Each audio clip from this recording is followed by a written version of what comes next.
وعليكم السلام. په خیر خیر دی. ولې وچی ستاسو ځای ته رالم. زموږ ځای ته رالې نو راخولې خو ولې رالې خیر دی؟ ترور کرز راباندې بس رالې وم. کاکا شته وه سفیله به لاړ شو که چېرته پیسې میسې راکړې ښه دوا به هم درته وکړو. بس د چا کرز دی راباندې؟ د ترور. یې سړیانو د ترور کرز هم لا چا په کرز کې راغشتی دی. بس ایتی که نه کرزدارې چا وجلي؟ اخلي رانه سبا. څومره دي؟ 50,000. دی راباندې څه کرز دي؟ کوټې راغورځېدلې وې هغه هم بیا سمې کړی و. کور کرې مو ورکړه پکې او سمون جمع کړی وې. تا ته زما ځای چوک خو زه خو ډېرې پیرې راځم تاسو ما سره میلاو نه شوې. دلته ناست یم بس دا سر والا سپلی پالش کوم نه پوجي چې ورته وایي هغه راته وایي روزانه راځي هغې اکثر یې تاسو یې که نه ته سپلی پالش کوې خلکو له او پلار دې څه کوي؟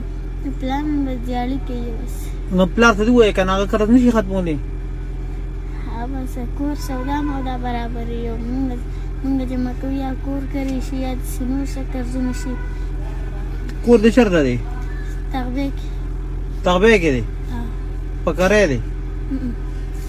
500 روپۍ کرۍ دی. 600 روپۍ کرۍ ده. پوخ کور دی. کچا کور نوم کډ راوړه 2 پیرې په را پرېوتو.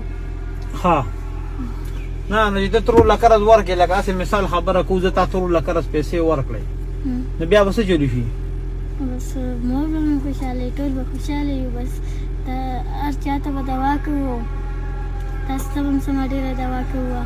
زموږ نه اوس چې ماسپښین لمونځ مې کوو ټولو خلکو ته مې دوا کوله. نورو خلکو ته هم کوم. تاسو ته هم ښه ډېره کوم. ها او چې زه د پلار سره میلو شم او دا قرض وله ورکړم نو بیا څنګه تاسو وایم اوس را سره پلار میلاولی شي؟ زموږ کور لرې سیدآباد پمپونو کې دی.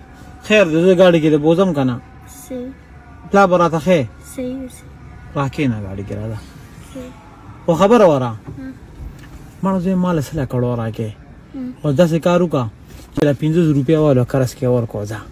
نو تاسو راشئ تاسو باندې به چیم وڅښم. د زړه غټ ارمان مې دی چې چیم در باندې وڅښم او ډوډۍ هم در باندې وخوړم. څه روټۍ هم را باندې کې؟ د زړه غټ ارمان مې دی چې دې سره میلاو شم او خوراک پې مې وکړم. دا مې د زړه ډېر غټ ارمان دی. دا ارمان مې هم دله پوره کوم. ها اوس یو بل کار کوو. دا خو دې کره شوې ته د ونیسه دا خو به ته هغه قرض کې ورکړې که نه. اوس به ته داسې کار وکړې چې کله کور ته ځې